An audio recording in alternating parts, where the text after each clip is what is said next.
Welcome everyone. Thank you so much for joining us on Sunday afternoon, our second day of the Newburyport Literary Festival.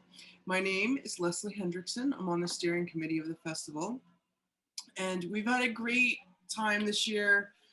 This is our second year online and our 16th edition. And although we miss being in person, this format has allowed us to invite a lot of new and different authors to the festival. And in fact, it's our biggest ever with more than 100 participants.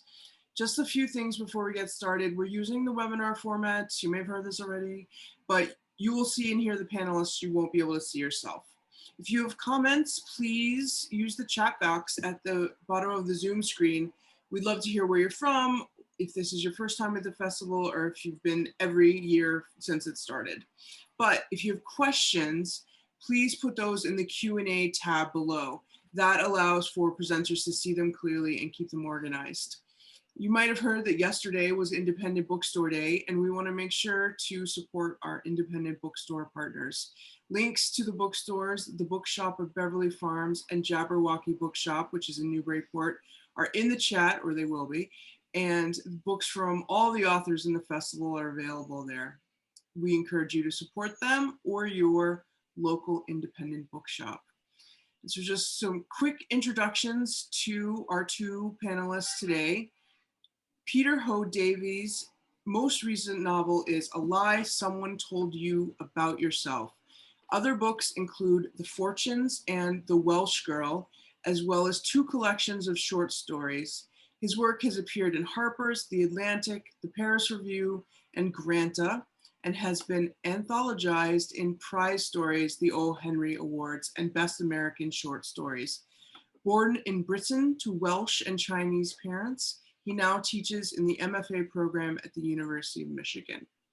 Charles Baxter is the author of There's Something I Want You to Do, published in paperback by Vintage in 2016.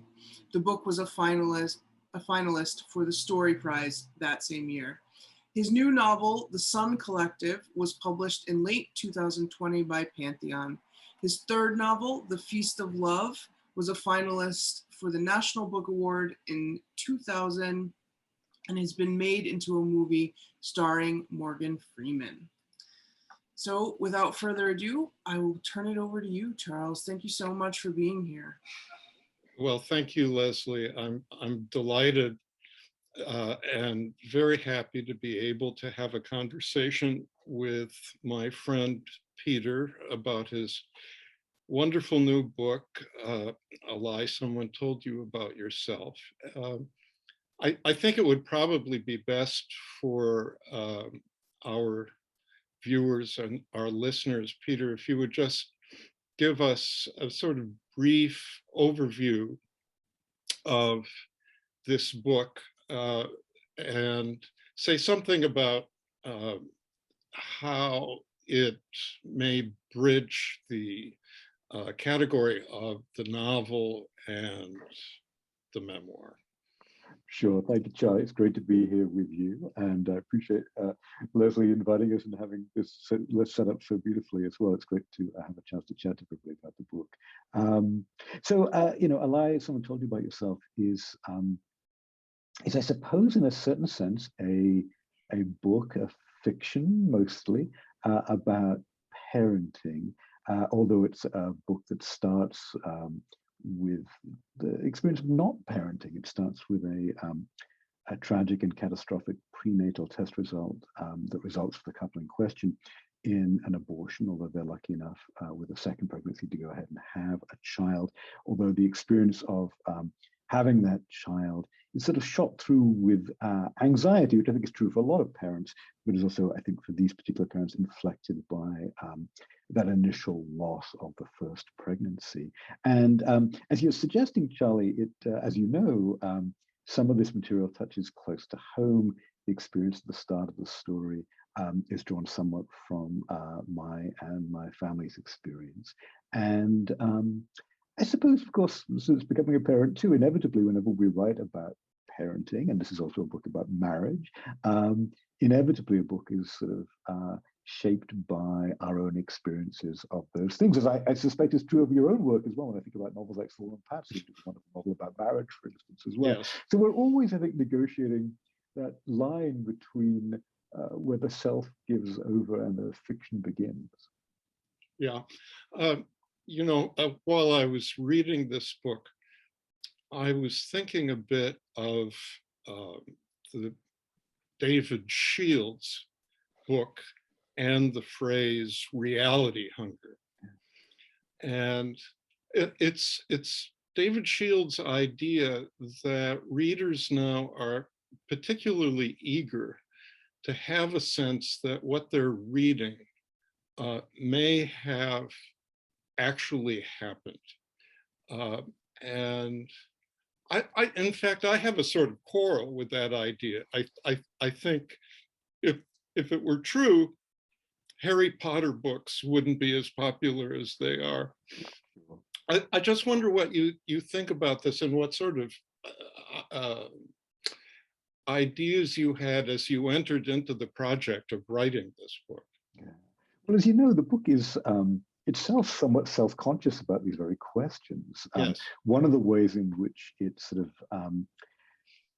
draws close to my own life is the protagonist is not just a father, but is also a writer who's grappling Yes. with some of these questions of thinking, and a writer and a teacher grappling with some of these very questions. And so he has a line, which is one that I've used myself, and I've thought about my own fiction, that one of the great pleasures of fiction is that it can be 99% true and 1% fiction, or 1% true and 99% fiction. And we don't actually have to declare our hand, right? The reader can't necessarily tell. And I suppose I realized as I was working into this, that there is, I think, some pleasure for me as a reader, but also maybe some pleasure or even power for me as a writer to feel as though I don't quite have to declare whether it's fiction or whether it's nonfiction or memoir. And that kind of uncertainty, that slightly liminal space, is left open deliberately in the book because I think because the characters themselves are sort of grappling with the uncertainties of various medical diagnoses. It felt as though a great analog for their grappling with uncertainty would be for the reader to also be wondering about where is the line between fact and fiction in this space, which is sort of the dilemma the characters face. But I would say too, in a strange way, while that feels oddly maybe even like a kind of play or even a kind of flirtation, I think I enjoy it as a reader too, that slight sense of not knowing how much is made up, how much is true. And it's one of the ways a book stays alive for me in my mind, even after I've read it, is that I don't necessarily have to know for sure one way or the other. Right. I wonder while you were working on it, whether you found yourself writing scenes or moments, and then you thought, no, I can't put this in. I don't want to put this in. This does something to the shape of the narrative that I don't want. I mean, this is a question of revision that we all worry about. Yeah. It's odd that you should say that. I would actually suggest that I felt that all the time about almost everything in the book, that I probably felt uneasy about putting it in there, probably shouldn't put it in there. And the revision process was about persuading myself over and over and over again that this moment nonetheless belonged in the book. And perhaps the revision process was partly a way of finding a way of reconciling my sense of allowing that to be in the book, but also allowing myself that little fictional cover to deny it later if I needed to in various ways. And some of that is for me personally. It's my, I always think it's a kind of British neuroses to want to be reticent and sort of hide in plain sight. So that's probably something to do with my background. But I also felt that I should say, for the sake of family members who are in this book in tangential ways, I wanted to provide them with some cover as well. So even though there are parts that do come very close to home, there are also efforts to remind the reader as they're moving through this, not so fast. You can't take all of this for granted. And so there were a number of those get out of jail free cards that I found myself playing, and I think playing not just only on my own behalf, but on the part of those close to me, so they don't necessarily get conflated with their fictional alter egos in the book. Right, right. You know, this book is so much not about exposing people, not about exposing yourself or exposing the people in your life, as I think it is as really more about the love and the caring that we have for others, the way that in very complicated ways in the novel, uh, the narrator, who is not I, it's a third person, he does this, he does that, is thinking about how others care for him and how he can care for others. Um, I don't want to make this at this point too long, but those who are watching may be puzzled momentarily by the title of the book, which I think is related both to shame and to caring. If you'd like to talk about that for a moment. Yeah, no, so it draws, the title draws itself from a quote of Anais Nin, where she talks about shame being the lie that someone told you about yourself. And the book does grapple a great deal with shame. It's a recurring theme, a strong sense that we move through here. It comes a little bit out of the experience of the abortion, the way that shame is often implied or imputed by certain parts of the culture into people who've gone through an experience like that. It comes, you know, from the shame of parenting, not doing it very well, or sometimes the shame we feel about our offspring if they behave badly in certain ways. So there are lots of different manifestations, I think, of this. But I'm glad, Charlie, you're talking about it in terms of love and care as well, because I do think while shame is something the character is really grappling with, I think love is often sneaking up on him in various ways. I think what occurs to me as I think about the book, or think back into the book, is the way we misname emotion a lot of the time. Yes. So in the space of the abortion debate, I think I'm trying to reclaim feelings of regret, which are often, I think, weaponized politically in the context of abortion, that if somebody regrets their abortion, it feels as though they're saying, I shouldn't have done that. Whereas I think it's very natural and very human to regret the circumstances, but not necessarily regret being able to have the choice. And the characters in the book grapple with some of those spaces and move to an acknowledgement that regret is a sense of grieving that they're going through, I think, in certain ways as well. It's the way of renaming that emotion that I think sometimes the political discourse might deny certain individuals going through that experience. And there was another point in the book, I think, where the father, when he first has a child, is sort of worried about will he love him? How does he love him? And he's partly because of the anxieties of the first pregnancy and therefore the anxieties of the second pregnancy. All he can think about is the fear and anxiety he's felt his way through in the build up to this. And at some early moment, he recognizes that fear for the child, that anxiety is love. And though, again, he sort of misnamed that space along the way as well. So I think there's a lot of this process of trying to think through what we really mean by some of these emotions. And it's quite possible the shame in the ways you're describing is also a manifestation of love, right? It's that connection that we feel to the other, that sense of responsibility we feel for the other as well. Mm-hmm. You know, it's so interesting. One of the subjects, not the primary one, but one of the subjects of the book is that the child or the children that we thought we would have is not necessarily the case of the child that we actually get, or the children that we actually have. And so the love that you thought you might have turns into the love that you actually experience. I wonder, you and I have talked about this. There's a passage on page 83 where the narrator is tucking in his son to bed and is talking to him and trying to lay his fears to rest, and his own fears, I think, in this scene. It's narrated. I think I should mention that the book is, for the most part, narrated in relatively short, almost vignette, what I would call glimpse sections that yield to each other.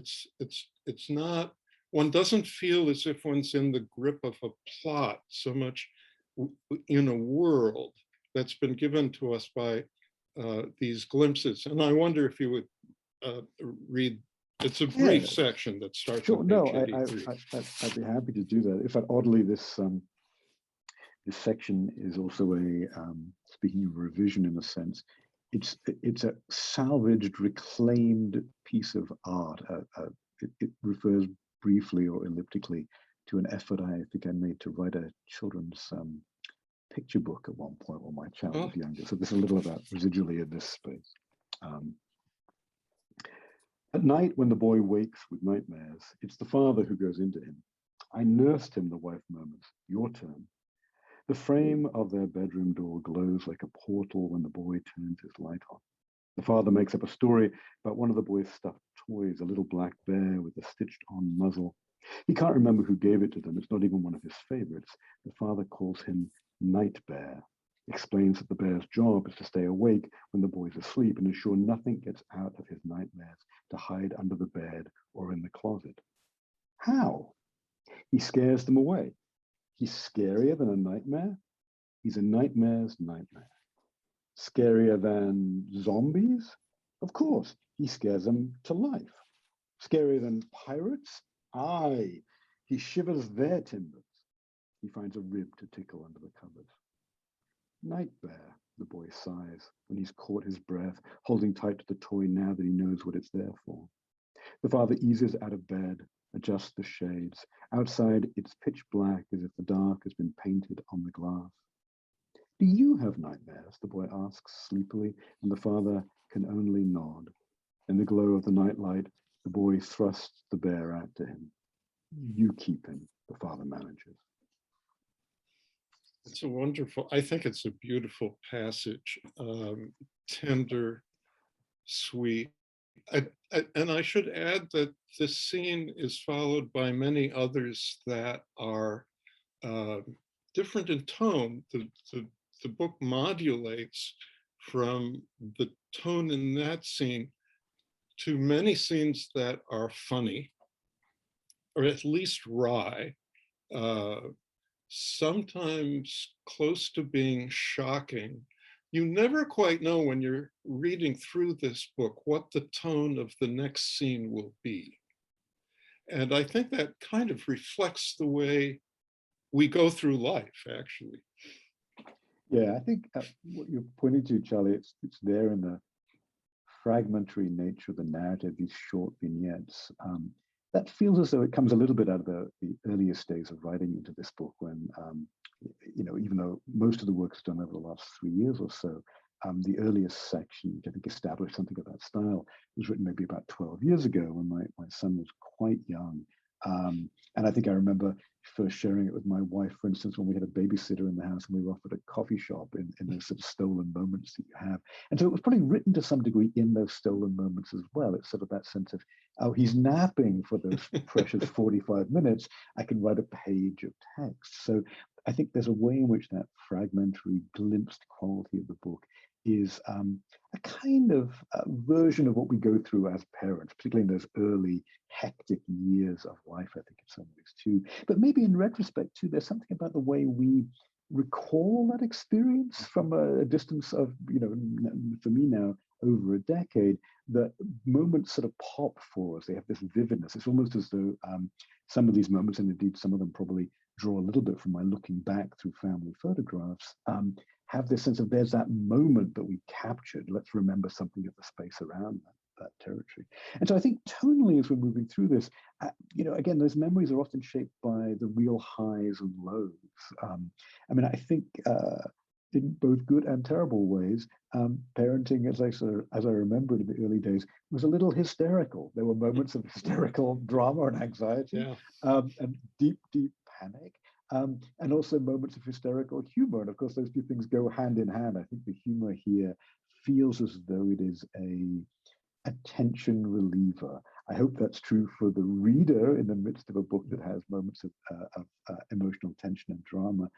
But I think it was certainly true for the person or the version of myself that was living this experience. It's true that laughter was a way of relieving horrible anxieties and occasionally marital tensions, of course, inevitably, as happens when one is bringing up a small child. Yeah. There's a essay, you probably know it, by Raymond Carver called, I think it's called Fires. And it's clearly in response to the question of why he found himself writing only short stories. And what he says in the essay is that the demands of parenthood on him and the demands of putting food on the table were such that he never felt as if he had the time or the stamina to write a novel. His life didn't feel like a novel. It felt like a series of episodes that could only be put into a short story, or the sort of vignettes that Carver actually wrote. So I was thinking of that as you mentioned this. Yeah, that's really interesting. And we were talking about this a little bit earlier, that sense of how we also carve a plot out of that experience, particularly for a longer narrative, I think, in certain ways. And that was something of a challenge here. I liked a lot of the vignettes. It was possible to string them together, reorganize them, reorder them in various ways, think about shuffling the deck, I think, in certain ways as well. But it also felt like, where was this going exactly, was a kind of question. Because there's a natural timeline, there's the growing of the child, there's a kind of linearity to that. And there was a certain point, I think, at which I imagined the book almost as though it were like a child's flip book. And if you flip the pages fast enough, you would see the child growing in some ways as well. But I think we also want a novel to have highs and lows. And I think in the middle of life, particularly in the middle of particularly sort of stretched, hectic moments of our life, like parenthood, at least for us, it's really hard to perceive that sense of pattern. And so I don't think, in fact, I could have written this, the book itself, when I first started it. I think at that point I thought it was just going to be a short story. It maybe takes us back into that Carver space. It's only with the perspective over the course of about 10 or 12 years that I could begin to look back and see some of the larger shapes, the way that early grim experience didn't have a line drawn under it, but sort of felt as though it hovered behind us as we moved through our experience of parenting, the anxieties associated with that. And then it becomes a space of, as we all do, I think, from time to time, extrapolating from some of those things that are close to home into that fictional space. So there's a lengthy sequence, sort of in the last 2/3 of the book here, where the father in the book, who a little bit like me is sort of grappling with this question of how does a man think into questions of parenting? How does a man think into questions around abortion as well? These are subjects often dealt with very powerfully by female writers, but what's the male right to encroach on these spaces? It's probably one of the reasons why I'm very glad to have that title line come from Anais Nin. It's an acknowledgement that that I'm sort of encroaching into a territory that is not a typical one for a male writer. And I wanted to sort of step carefully and respectfully and even modestly, I think, in certain ways. But there's a sequence 2/3 of the way through where the father ends up volunteering as a abortion clinic escort. He's trying to negotiate his feelings about that experience. And I didn't do that myself, although I did do a lot of research for it. I thought I might write a nonfiction piece and do that myself at an earlier stage of the composition. And it felt as though that was something that at one point didn't quite belong in these pages, but then I drew back into them because it feels as though it provides an important emotional climax or turning point for that character. And I'm not sure it's one that I quite went through myself, but it feels like it serves the purposes of turning this into a novelistic shape. Yeah. I have an observation and a question, and the observation is that now that I've read your book actually several times, I'm struck by the fact that, well, you and I know each other. In fact, we are eighth cousins. I just looked this up.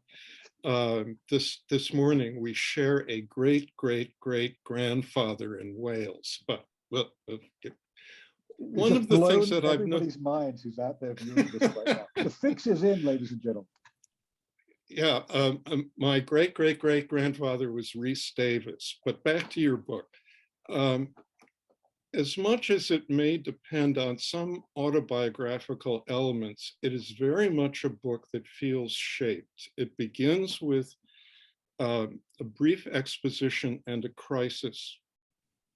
And there is an additional conflict that is introduced, having to do with the child. And then the tension rises with the episodes that you're talking about. And without giving the book away, it has the kind of ending that is completely appropriate, I think, to a story like this.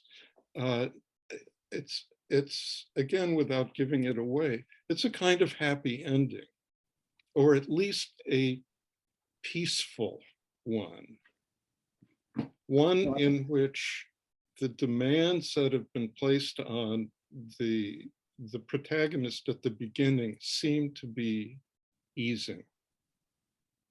I think that's true. And thankfully, some of that is borne out in my lived experience as well. And you're right to say it shaped, and I think, the opening section, sets the book up in some ways to be an aftermath narrative. There's an experience of trauma. How do the characters process that trauma? How do they move on from that space in various ways? New complications arise for them, certainly in terms of not just the follow-up pregnancy, but some of the developmental challenges for the child involved. But it's funny the way you're mentioning our long sort of genealogical history there, Charlie, because it's the narrative's happy ending is, I think, I do think it's a happy ending. I think for me as the writer, it was a happy ending, somewhat surprisingly, I think, in some ways as well. It's got something, I think, to do with time and taking the long view. It's about generations. It's about the fact that life goes on even though we've had to struggle through the challenges. And of course, all of us have to do that in various forms. And globally, we've been doing that very much so over the last year or so. So there's something, I think, in that sense of the hope resides in the next generation. And I think many of us as parents or indeed as children sort of feel that as well as we move forward. Yes, it's a book about three generations. The parents of the protagonist and the son. I have a question that I think many of the participants may be wondering about for themselves. Those people, those of us who have written about matters that can be personal, often wonder, should I ask the person on whom my character is modeled whether that person would like to read what I've written? You sometimes have to decide, will I eliminate something if my loved one does not like the way I have presented him or her or them? So I wonder whether you have any thoughts on this. Oh, yeah, no, I have I have quite a lot of thoughts on this, and I've agonized about it, mostly in this book, but also in other works as well, which I think all of us do. These questions arise from time to time and seem like significant ethical questions to think into as well. So we certainly talk a lot about questions of appropriation in the moment, and rightfully so, but I think I've felt these questions going back probably 25 years to my first book. I think there's a character who's named after a Welsh uncle of mine, since we're doing our Welsh background, Charlie. And I think at that point in graduate school, I was both in that mode of this story will never see print, and imaginatively just impoverished, not being able to think up a good character name, so I just used the name of an uncle. And lo and behold, before I had thought to change it, it showed up in print, and I think I probably had to hustle to tell my British publishers to change the name at the last minute to avoid any offense along the way. And no, I had not showed my uncle that story in advance, because it wasn't him, of course. In the case of this one, I certainly showed this at various stages to my wife, both for her perceptions of it. And as you know, Lynn is a writer herself, so I think she has a helpful, permissive, sophisticated sense of the lines between fiction and nonfiction. And I did certainly make a few changes based on her feedback. It's always very helpful to me, editorial, but I think there were a few places where she was like, well, we're maybe not going to go there. And I think that was a legitimate and useful call. So that was a very helpful backstop for me. I think at a certain point, even when I showed it to her, there was a part of me that thought, if she just says, nope, not on your Nelly, I would have been faintly relieved actually by that. But mostly I showed it to her because we're parents, and because the book is about a family and about a child. And even though the child in question is not my son, there are obviously similarities, or there are connections to some degree as well. And I wanted to see how the other parent in this family felt about that depiction to begin with. And she felt comfortable with that, which was a great consolation to me. People might very well wonder, well, how does he feel about it? And he has read some of my work. He knows he can read this if he wants to. We have talked about the content of the book, but I'm also not going to make him read it. I think actually it's quite healthy that he doesn't necessarily want to read Dad's work, because it's just boring. It's part of the nature of his life, which I think is just about fine, as a matter of fact. I mean, I think there is, again, because this book circles around itself, and I granted myself this sense of a character who's also a writer. One of the things that allowed me to do, which I think I tend to do in other work as well, you're asking a question, Charlie, that I think for most writers is a question of, should I do that? And so it becomes a question potentially even of self-censorship. We won't go to those places. And so I ask myself that a lot. It's a problem of the work. But what I find myself doing in those circumstances is making that problem part of the subject of the work. So as you know, the narrator himself agonizes over this question: what does it mean to write about your own child? And eventually he comes to the conclusion that he's not just writing about his child, but he's writing the story for his child. And I think that reconciliation is a point where the main character and I share something important. That felt like an important recognition, I think, on my part as well. I will tell a strange and very coincidental story that I think I shared with you, Charlie. I will not name the national test that my son recently took, because I think probably there may still be some people out there about to take it. But on that said test that my son took fairly recently, the English comprehension text for him was a passage from one of my earlier novels, which felt like one of those completely bizarre, you could not make that up, truth is stranger than fiction qualities. And that somehow, oddly enough, feels also strangely in keeping with this book that is playing with the truth and fiction. And it's also, of course, interested in tests generally, the tests that our children take, the tests that we take during pregnancy, all those kind of questions. In fact, I have a question about reading comprehension. After reading your book, The Fortunes, and after reading your novel, The Welsh Girl, and the two books of stories, a reader coming to this book would notice something, which is that the style has become much quieter. I mean to say a plain style without putting any kind of reverse spin on it. I think it's a style of great beauty, but in some ways it isn't straining for metaphors or similes and elaborate syntax or syntactical fireworks. And it seems to me it's completely appropriate to a subject like this. And of course, I wonder whether that was a kind of conscious decision or the way the book wrote itself. I think it's mostly the way the book wrote itself. But of course, as often happens in the process, if we're lucky enough, intuit ourselves towards something that feels right, and then in the revision sort of interrogate that intuition to try and figure out why does it feel right. I think there's a kind of starkness at times to the style that feels frank and unembroidered, and therefore feels right for the vulnerability and I hope the honesty of the book. I think it's certainly. It feels truthful, actually.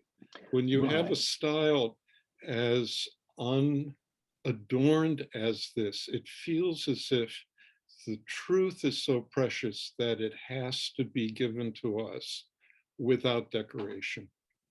Yeah, and I think, in a strange way, I suppose for me as a writer, and I can think about a few points like this in my past as well, there's a moment when you trust the sheer power of the material, at which point you think, I could tell this story in the simplest, plainest, crudest, clumsiest language even, and its power would transcend me. And of course, as a writer, in a strange way, that is an incredible gift because you can relax into that space and you don't feel as if you have to be self-conscious or actively artful in a way. And yet, the odd thing about this book, and I know we talked about this question of style a little bit before, Charlie, and I think some of that starkness is in the fragmentary vignette nature, because there's a lot of white space in the book in a certain sense as well. So there's a kind of I used that word modesty before, and there is a way in which part of that white space, as the book also acknowledges, is about saying, I'm not telling this whole story, I'm only telling the vision of it from the father's point of view, not the child's point of view, not the mother's point of view. So there's a sense in which I want readers to read between the lines as well. And I think that modesty seems, again, probably like the right choice. It's even reflected, I suppose, in the brevity of the book, that as a man, while I have strong feelings about some of these subjects, I also know that I can't obviously speak to the whole of the subjects being addressed here. And yet there's also a way, I notice this cropping up sometimes in reviews, that there are readers who read this, I think maybe because of the brevity and the short sections, they're also reading it as poetic in certain ways as well. And I suppose I get that too. I think even in the short list sections of the book, there are moments of alliteration, and so that there does feel like there's a kind of there's something carved out of the experience. And I think sometimes poetry can do that. The brevity of that expression feels like it's carved out of a larger life, out of a larger experience in some ways as well. So maybe there are touches of that are creeping into this space as well, but maybe not, certainly not self-consciously in the context of the language, I hope. Yeah, I think one of the effects of this particular style is to suggest that the importance of the materials will carry the book, that you don't, as a writer, constantly have to cover things with glitter in order for the story to be worthy of being read. And that leads to maybe another question, because there are some autobiographical materials in the book. I think a lot of people who are watching this and listening might be curious about how you went about the act of revision, what you were looking for, what you knew you had to keep in, what you felt you had to eliminate. And I will also just put in a plug for the fact that you have written a book on the art of revision, which will be published by Grey Wolf Press several months from now. So we have an expert here on revision. Although, it's funny. So, and that book itself, because I often think about revision as a somewhat invisible art, in the sense that typically, even though often as writers we learn from other writers and we learn from their techniques, and we sort of, we give, as I think A.S. Byatt talks about, a good and greedy read to other work to see what we can beg, borrow, or steal from it. The revision process of other writers is largely veiled from us because we only ever read the final draft. In very rare instances, a writer might publish a couple of different versions of a text over the course of their career. So in the revision book that's coming out later in the year, I certainly draw upon my own experience. And I wrote that book to some degree concurrently with this one. I think there's some overlap between those two spaces. And yet, maybe for that reason, my capacity to speak about how this one got revised is maybe somewhat limited in a strange way. What I would say is that, and I believe this, and I talk about this a little bit in the revision book as well, that memory is our first reviser, right? What we recall and how we recall it is our first version of revision. It's an editing of lived experience, I suppose, in various ways, or maybe a re-understanding or reimagining of that lived experience also. And so this book, even if I were to try to have written a nonfiction memoir about this experience, what I don't remember, how I misremember it, all of those things would inevitably lead it into fiction. So some of this material is unconsciously fictionalized simply through the mechanics of memory and time, I suspect. The big revisionary change, though, to the book that was kind of important to me is an interesting example of a kind of large-scale structural revision that I think most of my work, and particularly the novels, have gone through, where you think you know it's going to be this and it becomes something else, often somewhat painfully in the middle of the process. And in this case, it wasn't quite so painful, but I set off with an idea. As you do know, there's a kind of coin toss metaphor offered up in the book in regard to questions of chance. Will things come up heads? Will things come up tails? And as I was imagining my way forward from the original short story and beginning to figure out that it might become something longer, one of the ways I imagined that was to think about a novel of two halves.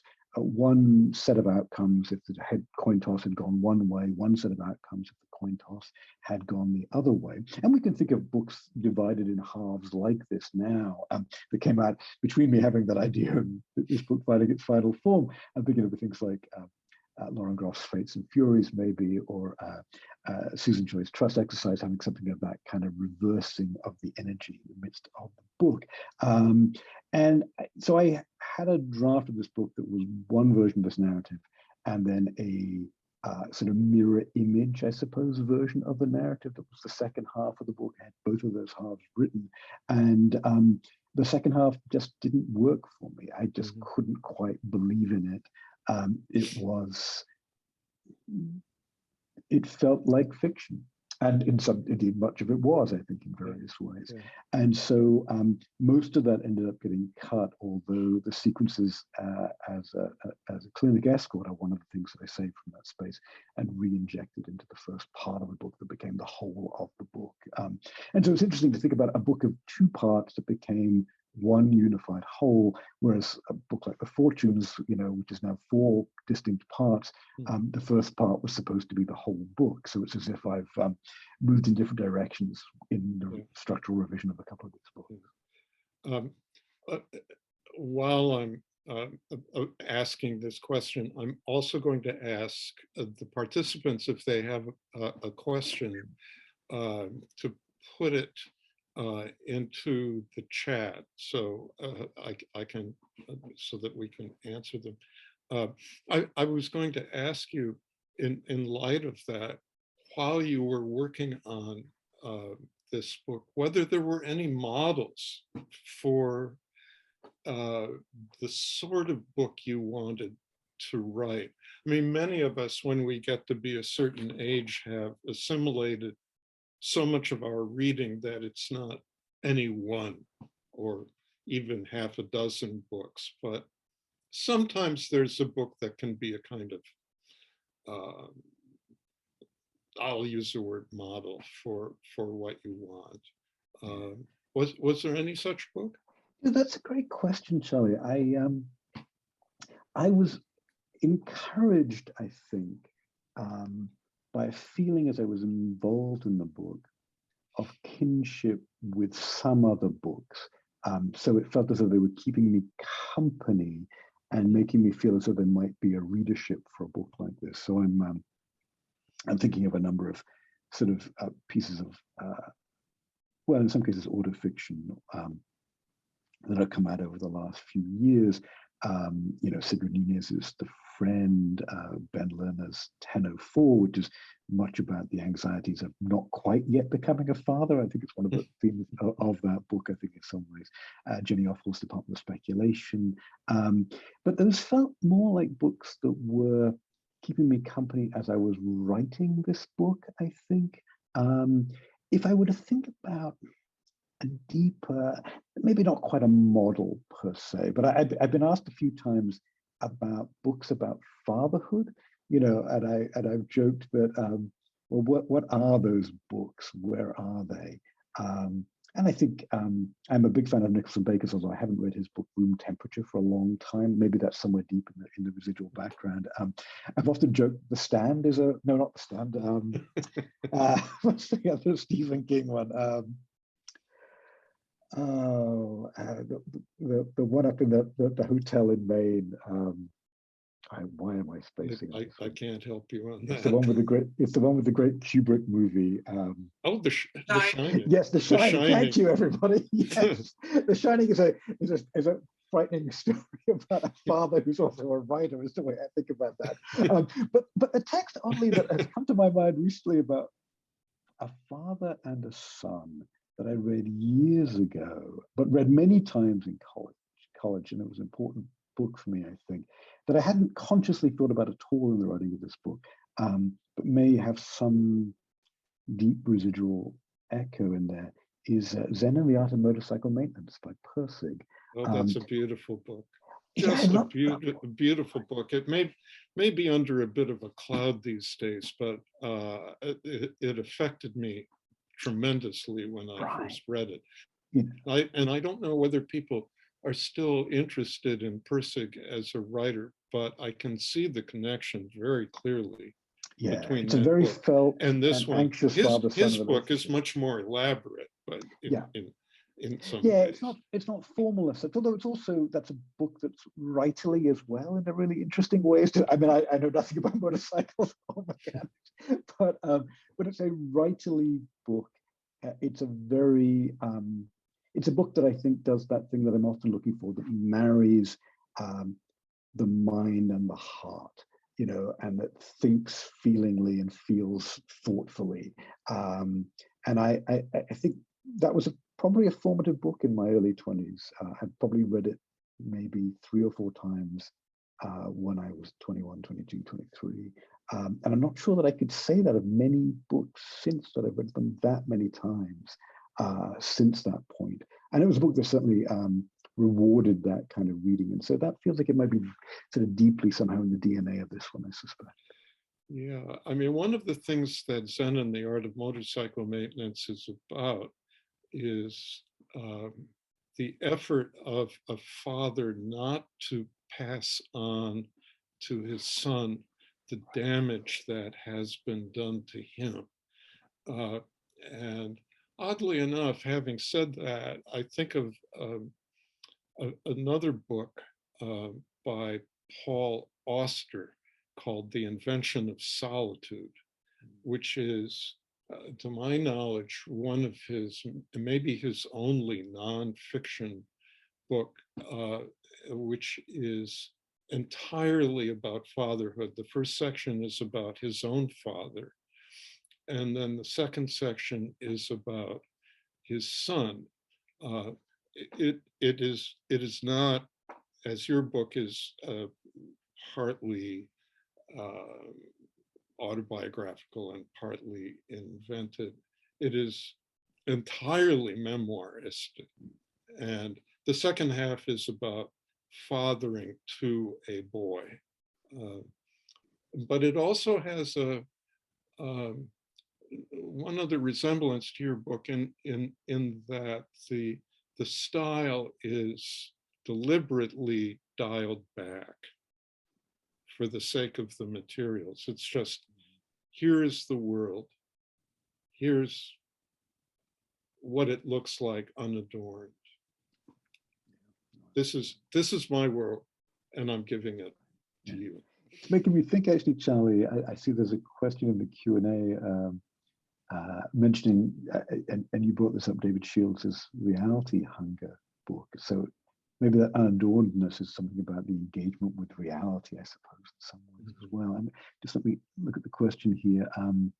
So it's, if David Shields' theory of reality hunger is the recent expectation of readers, has this changed your experience as authors and how you approach story? I've been talking a fair bit, Charlie. I'm going to pump this in your direction because this is, I think, for both of us. And you raised David first. I mean, I've read the book as well, but it seemed like you had some, you had been wrestling with the book, it sounded like.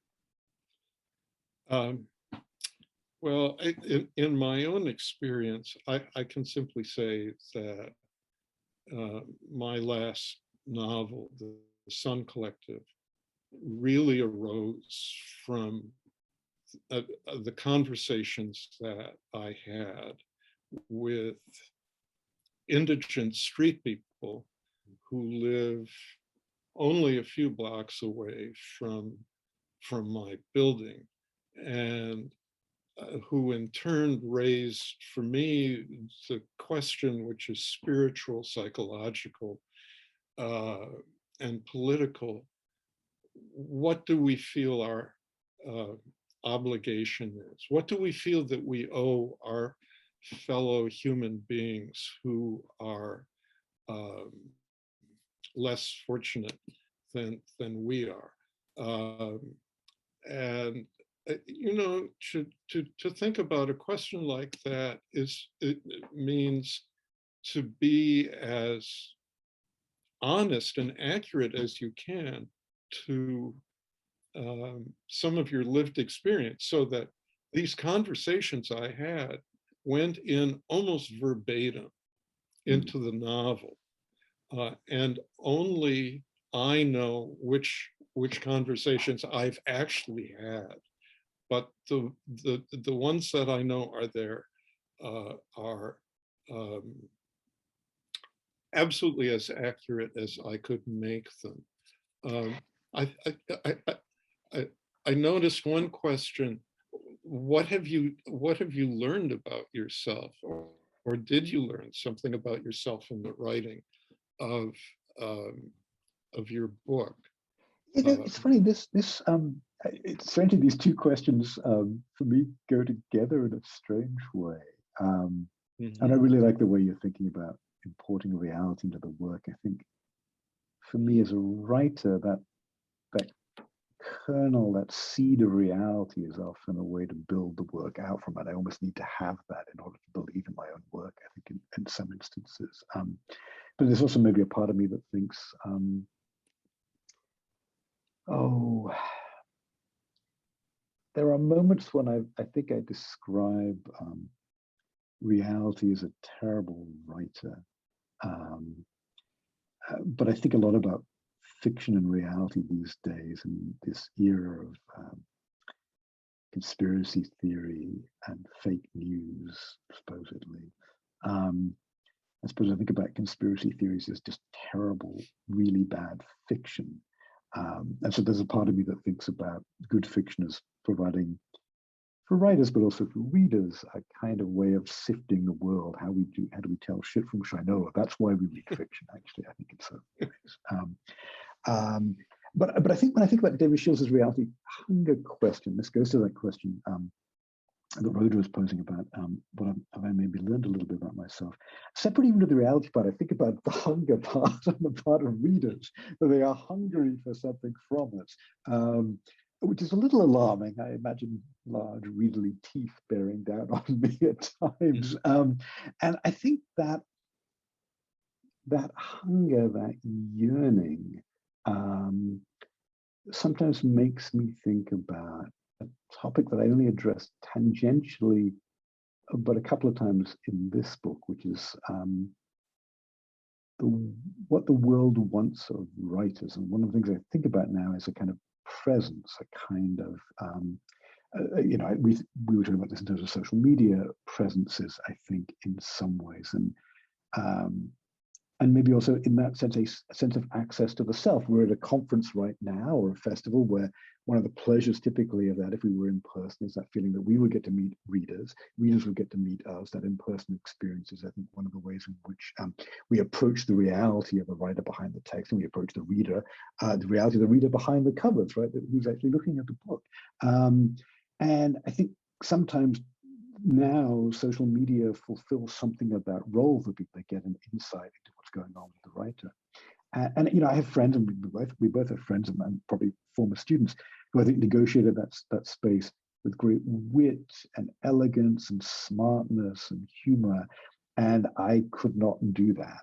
I don't have the bandwidth for it. It's not a particularly strong moral stance. But this is the thing I think I've been learning a little bit thinking about this book. I don't think I could have written this book and negotiated the already existing questions that we've been talking about a lot already, Charlie, this afternoon, about what can you write, how much can you reveal about yourself and those close to you on the page, where at least I feel like I can take the fifth on the page. I don't think I could have written this book as frankly and vulnerably as I did, or hope I did, if I also was present in any personal sense on social media. There's something about the porousness of the self and the world that I think I would not be able to negotiate with social media. So if I were active on Twitter or Facebook or Instagram and the like, I couldn't have written the book, is my conclusion. And I suspect I'm just an old fuddy-duddy in some of those ways. I think younger writers are better able to negotiate this space. Well, we'll see. I think one of the experiences that fiction gives us that we are not likely to have on social media, and again, I'm thinking of your book here, is that good fiction tells us what it's like to be alive at any particular time in history, in what it was like to be alive in the past in historical fiction, but also what it's like to be alive in our own time, to have gone through some of the events that your protagonist goes through. And if that's what fiction does, which I do think it is, then it means that the experience of reading fiction will allow the reader to feel less alone. That in reading your book or my book or anybody's book, if it's done with some care, will give us a moment of recognition and of empathy. We can say, I could have been that person. I might have had to go through these experiences. I too would have had to make a decision about how to raise a child, whether to have an abortion, what to do next. A lot of people talk about the commonality of social media. I don't feel it, but that's because of the generation I am. I do feel it in reading novels and memoirs and poetry. I feel I'm not alone. Yeah, no, I really like that. You know, and what's interesting, I think, for me, having written this book and the reception of it too, is that I've certainly as a reader felt that sense of connecting to a book and feeling less alone. And I'm hearing back from readers who I think are reading the book and feeling that too. I think partly because some of the experiences, not even the more extreme elements of this book, but I think just the odd way in which parenting, universal or near universal as it is in many instances, feels like a kind of lonely business. Yes. And shot Yes. through with things that we feel we can't quite express. And so I think people are responding to these unspoken things, some of them about shame, that they recognize in their own lives. But actually the takeaway for that, even though people write and say, thank you for writing it, which is not the reaction I get to all of my books. People write kindly and say I've enjoyed them, but they don't have to thank me for writing them. Right. But actually, what I was going to say is I always feel the need to answer those thank yous with gratitude of my own, because in fact, it feels like I wrote it to feel less alone. So that's both an experience for me as a reader, but I think for this book particularly, has felt like a really moving experience for me as the writer of feeling less alone, having written it and heard back from readers as well. I've been very touched by it. Exactly. And I mean, it almost goes without saying that in a book of this kind, everybody makes mistakes. There are no shining, perfect heroes. There are no villains. Not that I have anything against villains. I like, there's stories in which villains appear. They're often fun to read, but this is not that kind of book.